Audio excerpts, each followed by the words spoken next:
Welcome to programme views makers. मैं हूं आपके साथ शाइस्ता यूसुफ। मामला कुछ यूं है कि ऑपोजिशन जमातों ने हुकूमत के खिलाफ एक बार फिर कमर कस ली है। मुस्लिम लीग नून की नायब सदर मरियम नवाज का कहना है कि हुकूमत हफ्तों और महीनों की नहीं बल्कि चंद दिनों की मेहमान है। उन्होंने ये कहा कि जल्द इन हाउस तब्दीली आएगी क्योंकि पाकिस्तान ये हुकूमत एक दिन के लिए भी बर्दाश्त नहीं कर सकता। दूसरी तरफ chairman peoples party Bilawal Bhutto ने हुकूमत को घर भेजने के लिए पीडीएम के साथ चलने का इंदिया दे दिया है। बिलावल भुट्टो ने कहा कि पीडीएम इस्तीफों के मामले से हट रही है तो हो सकता है कि मिलकर काम करे। अब सवाल यह है कि क्या ऑपोजिशन जमातें वजीर आजम के खिलाफ तहरीके अदम एतमाद ला सकती हैं? इस पर डिस्कशन के लिए जो मेहमान हमारे साथ मौजूद हैं ताकि करवा देती हूँ। हमें ज्वाइन किया है जैगम खान साहब ने, नसीम सिद्दीकी साहब हमारे साथ मौजूद हैं, जुनैरा अजहर साहिबा हमारे साथ मौजूद हैं, मुजम्मिल सोहरावर्दी साहब और अतर काज़मी साहब ने भी हमें ज्वाइन कर लिया है। आप तमाम मेहमानों के वक्त का बेहद शुक्रिया। जैगम खान साहब, आपकी जानिब आऊँगी। बिलावल भुट्टो ने पीडीएम के साथ चलने का जो ये इंदिया दिया है, क्या आपके ख्याल में ऑपोजिशन जमातें वजीर आजम के खिलाफ तहरीकी अदम एतमाद ला सकती हैं? देखिए, बिलावल साहब ने जो कहा है ये पीपल्स पार्टी की काफ़ी देर से ये पोजीशन रही है और पीपल्स पार्टी यकतरफा तौर पर तो तैयार है इस हुकूमत को गिराने के लिए, क्योंकि उसके लिए बेस्ट केस सिनेरियो यही है। क्योंकि अगर अर्ली इलेक्शन होते हैं तो उसमें पीपल्स पार्टी कुछ बहुत ज़्यादा गेन नहीं करेगी। हुकूमत को गिराना उनके हक में नहीं है, इन हाउस चेंज उसके हक में है। जरदारी साहब बड़े अरसे से ये कह रहे हैं, दूसरी पार्टियों को वो कन्विंस करने की भी कोशिश करते रहे हैं और मुस्लिम लीग नवाज को भी कन्विंस करने की कोशिश करते रहे। अभी तक मुस्लिम लीग नवाज कन्विंस नहीं हुई थी। अभी जो हमारे पास खबरें हैं, जो अंदर से बातें आ रही हैं, वो है कि मुस्लिम लीग नवाज इस वक्त अंदर से डिवाइडेड है। एक सेक्शन मुस्लिम लीग नवाज का ये समझता है कि हमें इन हाउस चेंज की सपोर्ट करनी चाहिए, लेकिन एक जो है सेक्शन अभी तक ये समझता है कि नहीं, इस हुकूमत को थोड़ा और टाइम मिलना चाहिए ताकि और भी ये ज़्यादा अनपॉपुलर हो जाए। मेरे ख्याल में जो अहम तरीन बात है मुस्लिम लीग नवाज के लिए, जो वो कहते भी हैं और वो समझते हैं, वो ये समझते हैं कि जब तक मुक़्तदरा क़ुव्वतें जो हैं वो पीटीआई की हिमायत करना बंद नहीं करती, तब तक इन हाउस चेंज के बारे में कोई ख्याल करना जो है वो कोई एक दीवाने का ख्वाब होगा। क्योंकि उनके सामने मिसाल है सेनेट की, सेनेट के चेयरमैन की, उनके इलेक्शन की, उनके खिलाफ अदम एतमाद की नाकामी की, इन सब चीज़ों की। अब जो दूसरी बात है कि पीपल्स पार्टी और पीडीएम का जो ताउन है, पीपल्स पार्टी देखिए पीडीएम में वापस नहीं जा रही, ना उसको मुस्लिम लीग आने देगी, ना वो खुद आना चाहती है, क्योंकि इलेक्शन में जाके ये दोनों पार्टियां इकट्ठे इलेक्शन नहीं लड़ सकती। इन दोनों के वोट मिक्स नहीं होते। अगर ये इलेक्शन तक अब जाएंगी, अब तो इलेक्शन का सिनेरियो जो है ना, तो ये अलग अलग लड़ेंगी। इलेक्शन के बाद किसी अलायंस की क्या सूरत बन सकती है हुकूमत बनाने के लिए, वो बड़ी दूर की बात है। अभी फिलहाल ये चीज़ें ओपन हैं, ये चल रही हैं और मुख्तलिफ स्पेकुलेशंस हैं, ये सिनेरियो ओपन है। मुझे नहीं लगता कि शॉर्ट रन में कम से कम अगले 6 महीने में इस तरह की कोई सूरत होगी कि अपोजिशन जो है वो हुकूमत के खिलाफ अदम एतमाद लाए। ठीक है जुनैरा, जैसा कि बिलावल भुट्टो ने पीडीएम के साथ चलने का इंदिया दिया है, हमारे शो में बहुत मरतबा बहुत सारे एनालिस्ट जो हैं वो ये कहते रहे हैं कि PDM is a dead horse. आज के बाद इस स्टेटमेंट में कितनी जान रह जाती है आपके नज़दीक?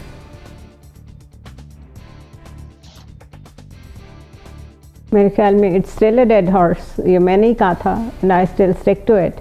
उसकी वजह ये है कि बहुत ही इनडिसेंट बात है, लेकिन सारी पॉलिटिकल पार्टीज़ उन मुक़्तदर हलकों से मुस्तकिल राब्तों में हैं जिनकी आशीर्वाद का जिक्र शेख रशीद ने भी किया और ये सारी पार्टीज़ ख़ुद भी करती रहती हैं।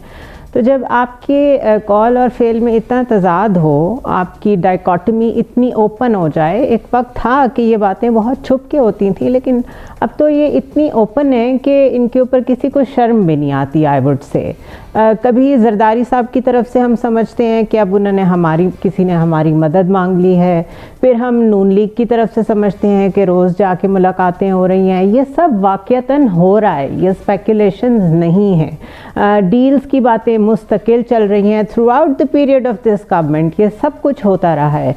उसके बाद फिर ख़ुद नवाज शरीफ साहब के आगे उनकी अपनी पार्टी के लोगों के नाम जाना कि आप इन लोगों को अगर अप्रूव कर दें तो हम फिर कोई चेंज लाएं और हम कुछ सोचें कि हमने आपके बगैर आगे कैसे जाना है इलेक्शंस में, और उस पर उनका नाराज़ होना। So there are too many factors, indecisiveness of peoples party, division between the Noon league, ये दो चीज़ें मेजर हैं जिसकी वजह से अभी चौथा साल आ गया है और हुकूमत गिराना जो है वो एक मजाक बन के है। हालांकि अगर कोई सही ऑपोजिशन होती, really motivated by what ever is happening in this country right now, महंगाई की मैं बात कर रही हूँ, तो वो अभी तक किसे गिरा चुके होते। इसमें कितनी देर लगती है। इत्तेहादी सारे वही हैं जो सदियों से नून लीग के साथ काम करते रहे हैं, पुराने ताल्लुकात हैं। काफ लीग वही है जहाँ जहांगीर तरीन नून लीग की शादी में गए हुए थे एक जगह पर, उन्होंने कहा जहाज़ कहीं भी जा सकता है। सो बेसिकली कोई चाहता ही नहीं है, बिकॉज स्टेटस को एट द मोमेंट सबको सूट करता है। तो मेरे ख्याल है ये सिर्फ एक सियासी बयान है, इससे ज़्यादा कुछ भी नहीं। ठीक है, नसीम सिद्दीकी साहब, आपके ख्याल में अगर तो तहरीक अदम एतमाद ले आती है ऑपोजिशन, इस सूरत में वज़ीर आज़म साहब का रद्द-ए-अमल क्या होगा?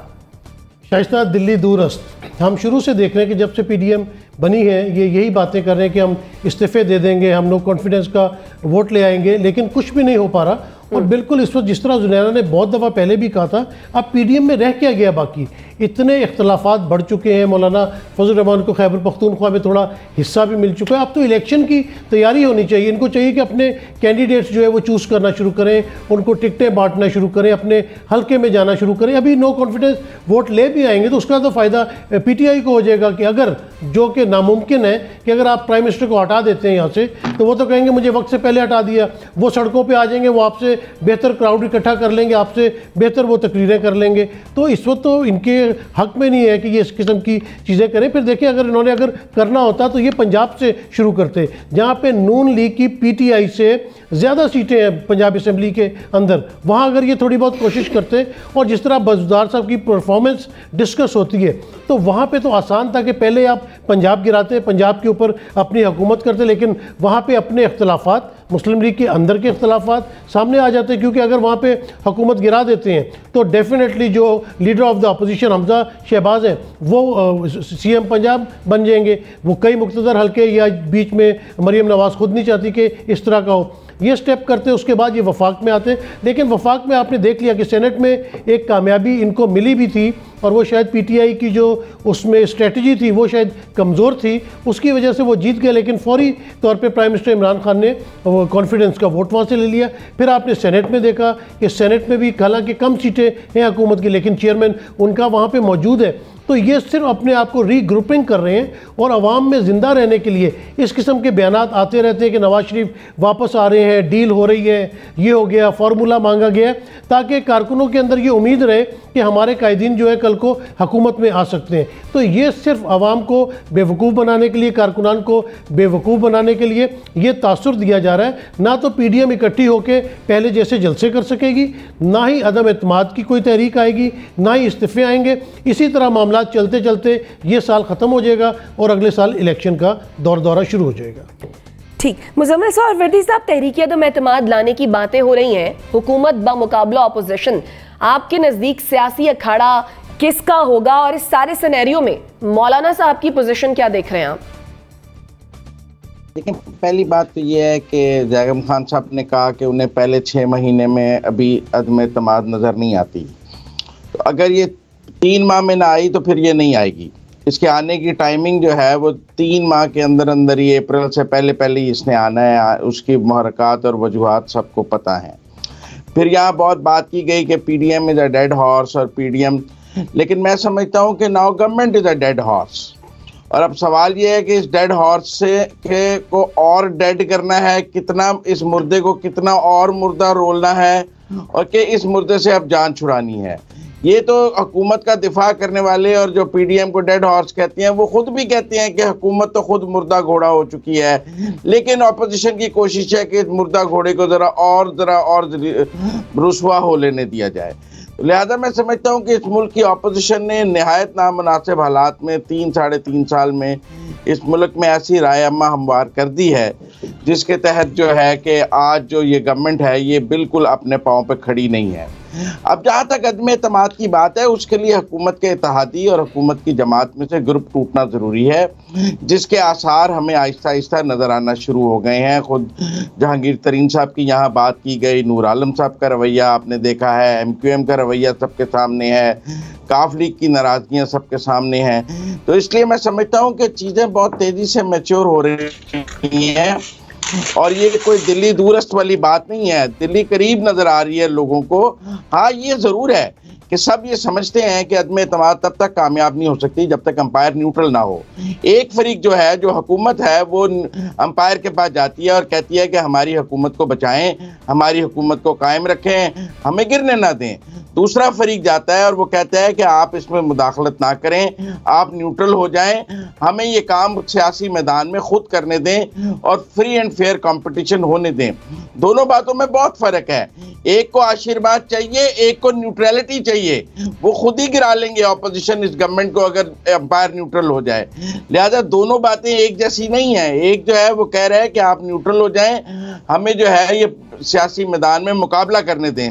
दूसरा फौरन भागकर जाता है, कहता है नहीं नहीं, मुझे लावारिस ना छोड़ें, मेरी मदद आपने, मेरा आशीर्वाद छोड़ दिया तो ये ऑपोजिशन तो मुझे एक दिन में खा जाएगी, मैं मर जाऊंगा, मेरी हुकूमत खत्म हो जाएगी। लिहाजा दोनों बातों में बहुत फर्क है। अंपायर की न्यूट्रलिटी केपी के इलेक्शंस में नजर आई है, बल्दियाती इलेक्शंस में, और 2018 में नहीं नजर आई थी। वो भी सबके सामने है। जब अंपायर न्यूट्रल होता है तो फिर अवाम का जो शऊर और अवाम का वोट सामने आता है, अरकान असेंबली की गुफ्तगू भी सामने आ जाती है और हुकूमत मुश्किल में भी नजर आती है। लेकिन मैं समझता हूँ कि अगर अंपायर की न्यूट्रलिटी आगे चली तो अदम एतमाद में कोई रुकावट नहीं होनी चाहिए। ठीक। अच्छा काज़मी साहब, आपके ख्याल में तहरीक अदम एतमाद लाना और उसे कामयाब कराना क्या आसान होगा अपोजिशन के लिए? देखिए, ये बहुत सारे लोगों की ख्वाहिश तो हो सकती है मुजम्मिल साहब समेत कि इस तरह की कोई चीज़ आए और एकदम से वो कामयाब हो जाए। मसला ये है कि पहले तो अंपायर के मुकाबले में तो ये अपना, जिसे कहते हैं ना कि अंपायर से मुकाबला है, उसके हवाले से तो अपना जहन तो ये बताएं ना कि जहन है क्या ऑपोजिशन का। कभी ये कहते हैं अंपायर न्यूट्रल नहीं है, कभी ये कहते हैं कि अंपायर न्यूट्रल हो गया है, कभी ये कहते हैं केपीके के इलेक्शंस के जो नतीजा आया उसकी वजह यह है कि अंपायर न्यूट्रल हो गया।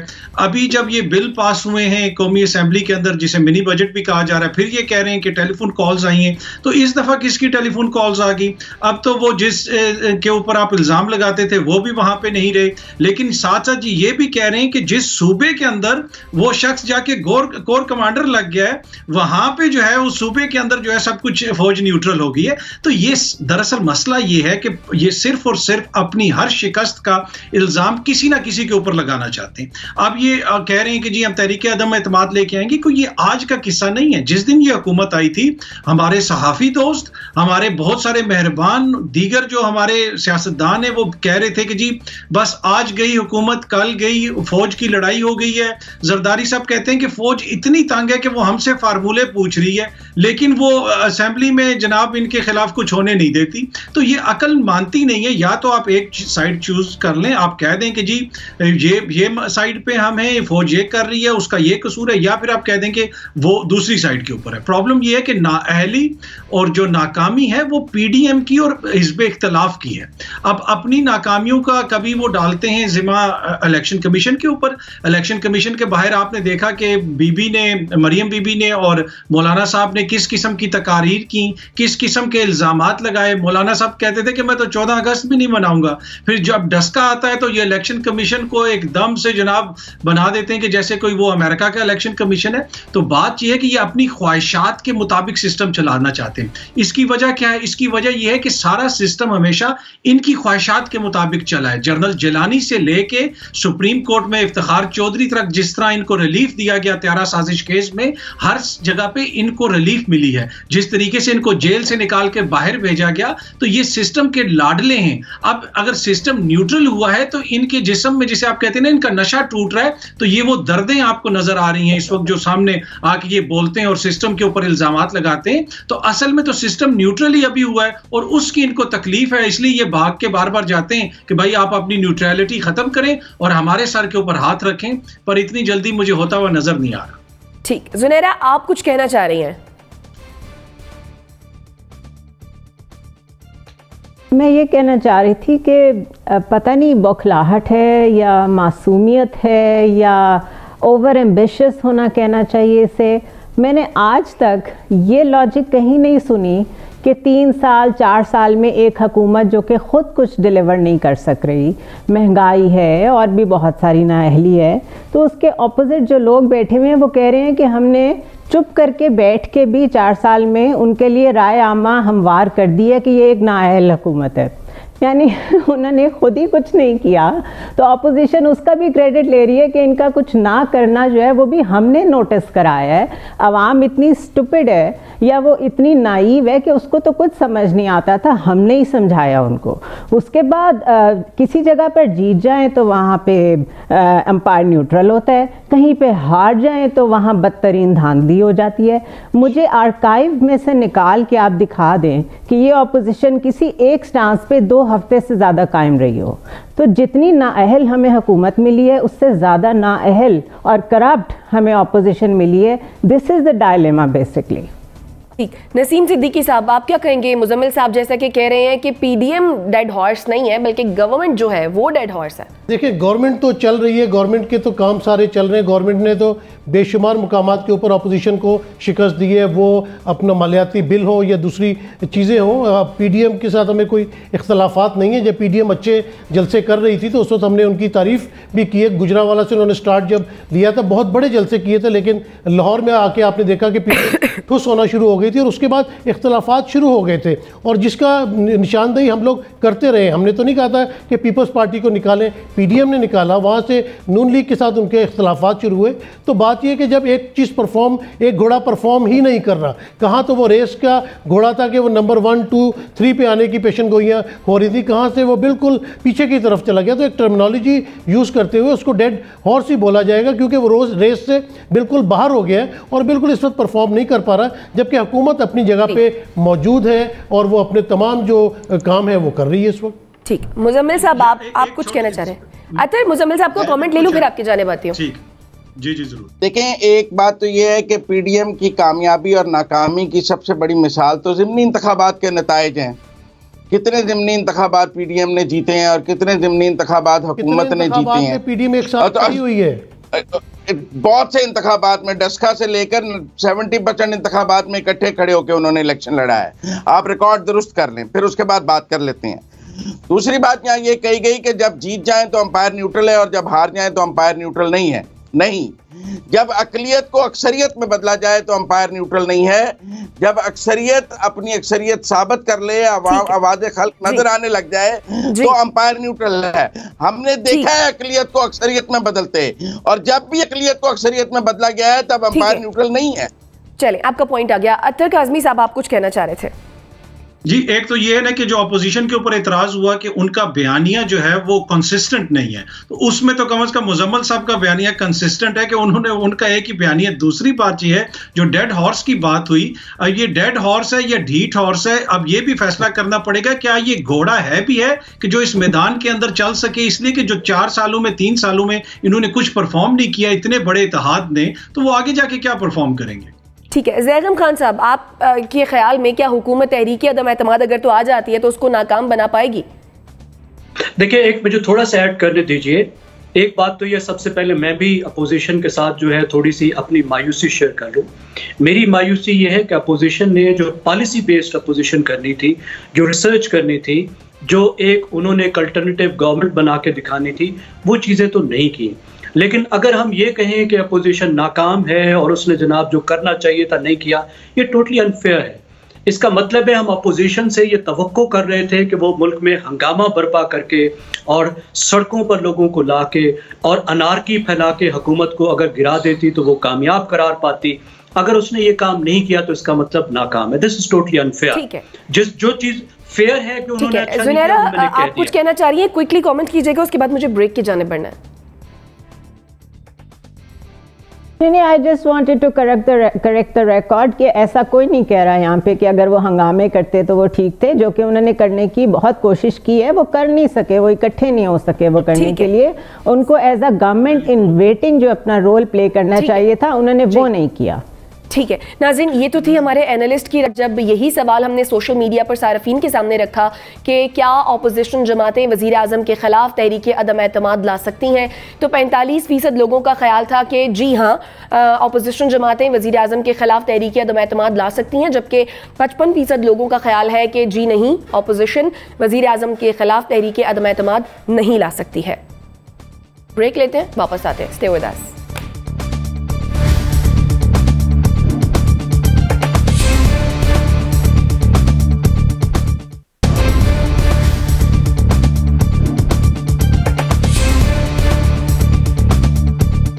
Welcome back after the break. वजीर आला पंजाब उस्मान बुज़दार 3 साला कारकर्दगी में तमाम सूबों के वज़राए आला पर बाजी ले गए हैं।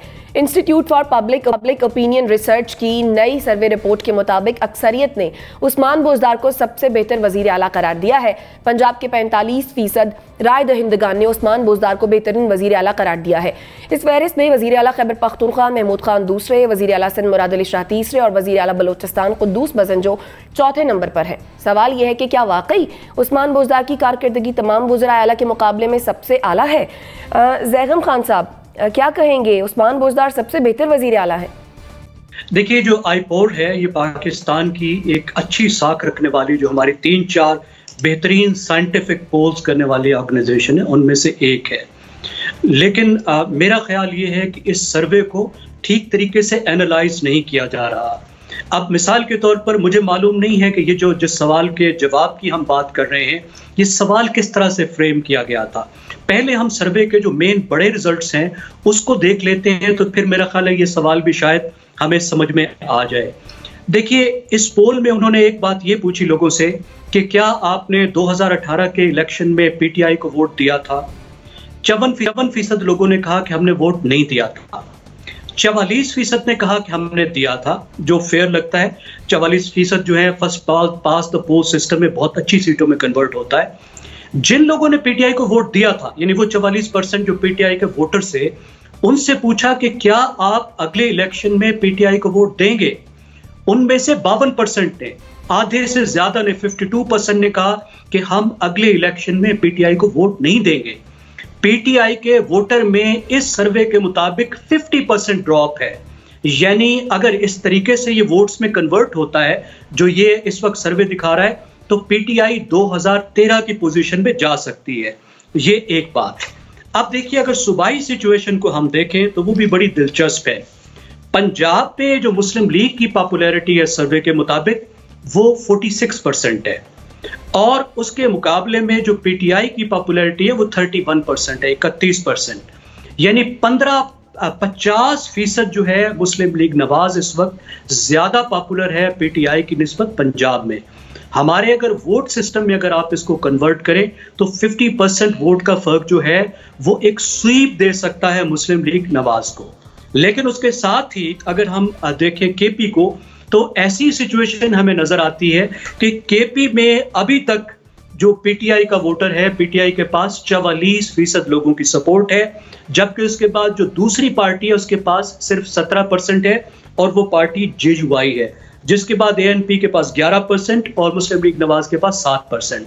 तो अभी ये लोकल गवर्नमेंट के इलेक्शंस एक तरफ, लेकिन jury is out as far as KP is concern, और केपी में अभी भी अगले इलेक्शन में पीटीआई इस सर्वे के मुताबिक अच्छा परफॉर्म कर सकती है।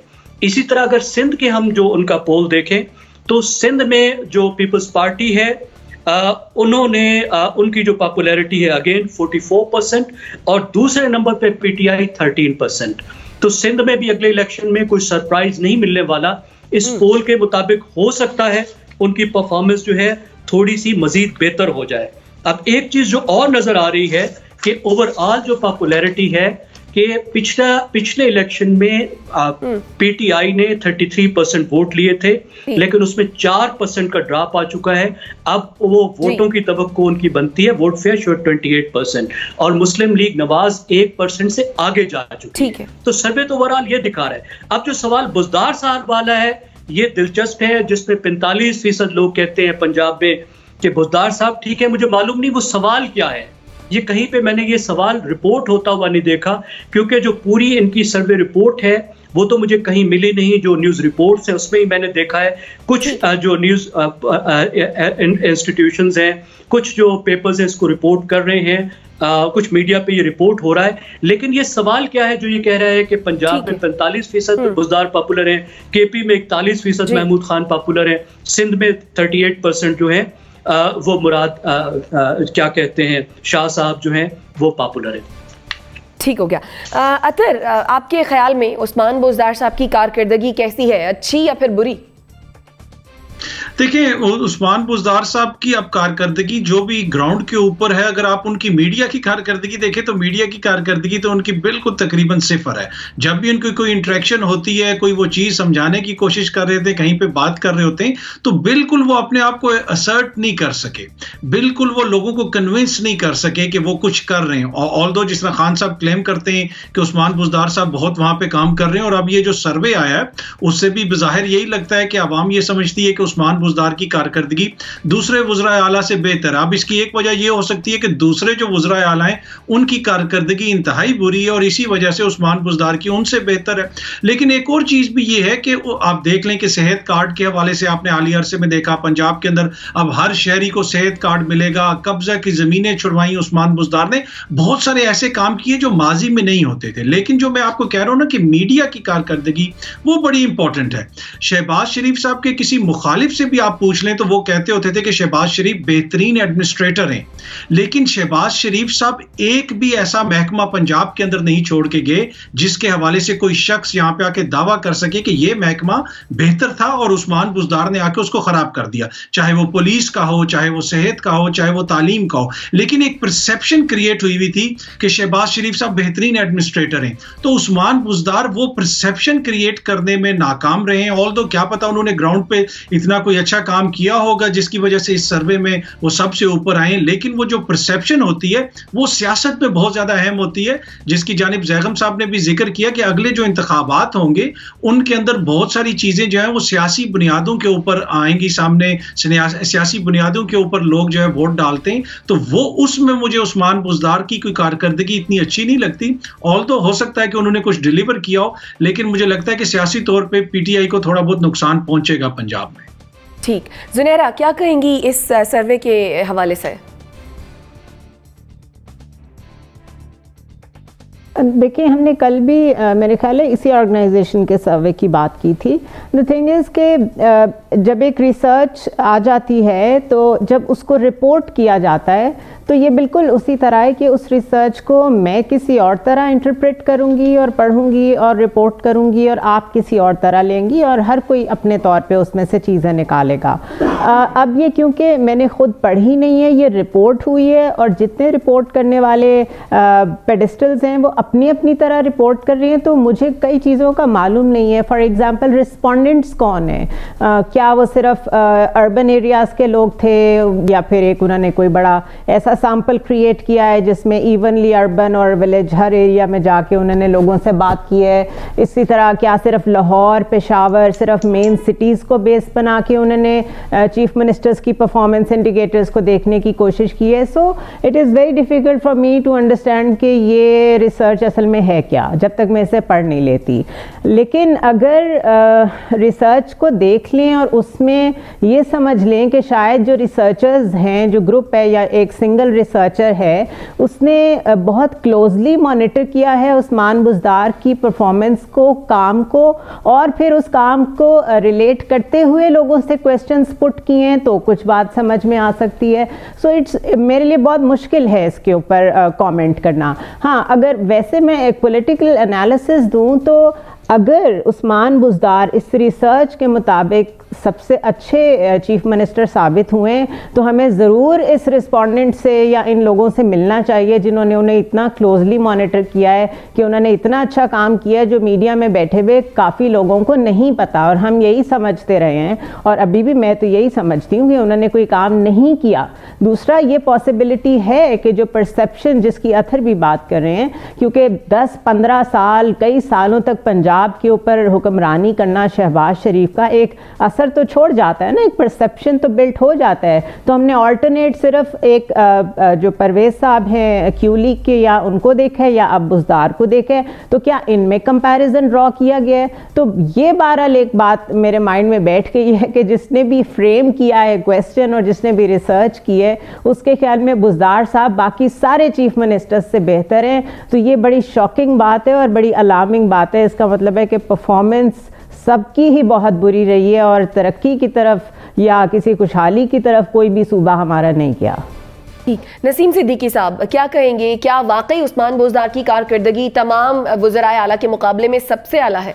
शाइस्ता, अगर उस्मान बुज़दार की कारकर्दगी नंबर 1 पर है तो आप इससे पूरे पाकिस्तान का हाल अहवाल जान सकती है कि पाकिस्तान का कितना बुरा हाल है कि वो फर्स्ट नंबर पे आ रहे हैं। दूसरी तरफ अगर वाकई देखा जाए कि सर्वे में क्या क्वेश्चन पूछा गया था, किस तरह इसको एनालाइज किया है, तो कुछ अच्छाइयाँ भी हैं, हमारे वक्त बुराइयाँ गिनवाते रहते हैं। बुज़दार साहब के अंदर वो शोबाजियाँ नहीं हैं कि वो लॉन्ग बूट और लॉन्ग हैट पहन के, लॉन्ग कोट पहन के सड़कों पे नहीं निकल जाते जिस तरह शहबाज शरीफ निकला करते थे। और अगर वो निकला करते थे और कोई उनकी परफॉर्मेंस होती, जैसे कहा गया कि परसेप्शन है कि वो बहुत अच्छे एडमिनिस्ट्रेटर थे, फिर तो वो सिस्टम को इतना अच्छा होना चाहिए था कि बुज़दार साहब को उसको ख़राब करते करते भी 5-10 साल लग जाते, लेकिन अभी भी पाकिस्तान का वही हाल है। तो लिहाजा उनकी परफॉर्मेंस तो कुछ भी नहीं थी, उनकी मीडिया मैनेजमेंट आपको पता है बास्केट्स भी दी जाती थी तो बड़ी अच्छी रही उसकी वजह से। लेकिन अगर आप ओवरऑल एक देखें पिछले दिनों का सिनेरियो 2 साल से, तो हाँ, पंजाब गवर्नमेंट ने डॉक्टर यास्मीन राशिद की सुपरविजन के अंदर, जो कि हेल्थ मिनिस्टर हैं,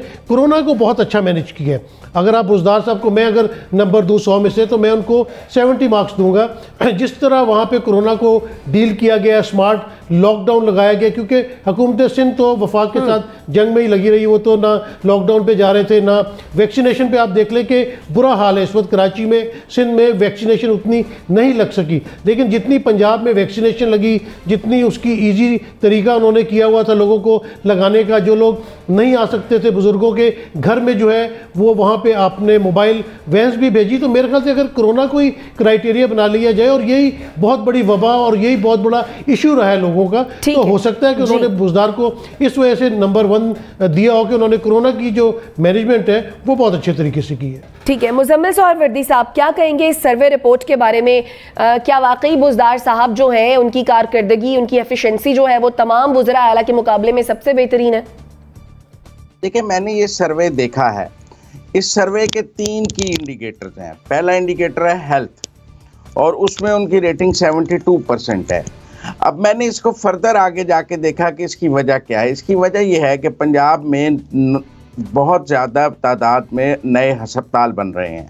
मदर एंड चाइल्ड केयर के 9 अस्पताल बन रहे हैं, निस्तर 2 बन रहा है, डेरा गाजी खान में बन रहा है, बहावलपुर में बन रहा है, मियांवाली में बन रहा है, लाहौर में गंगाराम 2 बन रहा है। तो हेल्थ में जो काम है वो बाकी सूबों में इतने ज़्यादा अस्पताल नए नहीं बन रहे हैं। सिर्फ बात सेहत कार्ड की नहीं है, सेहत की सहूलियात की भी है। पंजाब में इस वक्त बहुत बड़ी तादाद में नए अस्पताल पब्लिक सेक्टर में हुकूमत बना रही है। लिहाजा हेल्थ सेक्टर का जब कंपैरिजन हुआ है तो मैंने देखा कि वो जो नई अस्पताल बनाए जा रहे हैं उसमें ना सिंध कम्पीट कर सका, ना केपी कम्पीट कर सका, ना बलोचिस्तान कम्पीट कर सका। और पंजाब में बुज़दार साहब के दौर में बहुत ज़्यादा पंजाब में नए अस्पतालों पर काम शुरू हुआ, इसलिए हेल्थ के शोबे में उनका की इंडिकेटर जो है वो मेरे ख्याल में सर्वे में ऊपर आया है। दूसरा जो की इंडिकेटर आया है वो एजुकेशन में आया है कि वो 86% उनकी रेटिंग आई है। उसकी वजह यह है कि पंजाब के हर ज़िले में उन्होंने एक यूनिवर्सिटी बनाने का ऐलान किया है, जिनके चार्टर्स पास किए गए हैं, जिनकी ज़मीनें एक्वायर हो गई हैं, कुछ पर काम शुरू हो गया है, कुछ में क्लासेस शुरू हो गई हैं, कुछ डेवलपमेंट प्रोजेक्ट्स में हैं। तो जब हर बंदे को अपने ज़िले में एक यूनिवर्सिटी बनती नज़र आ रही है, और पंजाब में ये बड़ा मसला था कि हर जगह यूनिवर्सिटी नहीं थी और प्राइवेट माफिया जो है वो यूनिवर्सिटियों का वो बहुत पैसे बना रहा था। जब हुकूमत हर ज़िले में यूनिवर्सिटी बनाएगी तो सस्ती आला तालीम हर जगह पहुंचेगी। इसलिए मेरे ख्याल में जो उनका हर ज़िले में यूनिवर्सिटी बनाने का प्रोजेक्ट है, इस वजह से कि एजुकेशन इंडिकेटर्स में भी वो बाकी सूबों से आगे हैं, क्योंकि मैंने देखा है बाकी किसी सूबे में इतनी बड़ी तादाद में यूनिवर्सिटियाँ नहीं बनाई जा रही। बाकी जो की इंडिकेटर्स में बाकी है, गवर्नेंस में उनके मार्क्स इतने अच्छे नहीं है और बाकी जगहों पे, लेकिन मैं समझता हूँ कि एजुकेशन और हेल्थ में जो बुज़दार का काम है वो उन्हें ऊपर ले आया। बाकी बात परसेप्शन की गई। देखिए, परसेप्शन जो पीटीआई की इस वक्त है वो परसेप्शन है महंगाई की, जिसमें रुपए की कदर कम होने की। थोड़ी सी बात कर लेने दें नाज़रीन। यही सवाल जब हमने नाज़रीन के सामने, सोशल मीडिया सार्फिन के सामने रखा कि उस्मान बुज़दार की कारकर्दगी क्या तमाम वज़रा आला के मुकाबले में सबसे आला है, तो 32% लोगों का ख्याल था कि जी हाँ, उनकी कारकर्दगी जो है वो सबसे आला है, जबकि 55% लोगों का ख्याल था कि जी नहीं, उनकी कारकर्दगी बाकी वज़रा आला के निस्बत बेहतर नहीं है। मुजम्मिल साहब, आप अपनी बात कंटिन्यू कीजिएगा। जी, मैं ये कह रहा था कि बात की गई कि उस्मान बुज़दार के काम का परसेप्शन क्यों नहीं बन रहा। उस परसेप्शन पे मैं ये जवाब देना चाह रहा था कि जो बेसिक कोर इश्यूज हैं पीटीआई के इस वक्त, महंगाई, रुपए की कदर, बिजली की कीमत, गैस की किल्लत, ये चीज़ें उस्मान बुज़दार या किसी प्रोविंशियल गवर्नमेंट के दस्तरस में नहीं है, ये फेडरल गवर्नमेंट के डोमेन में है और वो उसकी कारकर्दगी है जिसका बैकलैश सूबों में फेस किया जा रहा है। या मैं समझता हूँ केपी के इलेक्शंस में भी शायद महमूद खान की कारकर्दगी उतनी बुरी इस सर्वे में नज़र नहीं आ रही है जितने बुरे केपी के बल्दियाती इंतखाबात के नताइज हैं या पंजाब के ज़िमनी इंतखाबात के नताइज हैं। इसलिए मैं समझता हूँ कि ये जो सर्वे है ये बता रहा है कि 18वीं तरमीम के बाद सूबाई हुकूमतें अपनी जगह परफॉर्म कर रही हैं, लेकिन फेडरल गवर्नमेंट की जो परफॉर्मेंस है उस पर अपनी जगह सवालिया निशान मौजूद है। ठीक है नाज़रीन, इसी के साथ मुझे और मेरे में मुझे इजाज़त। अल्लाह ने के बाद।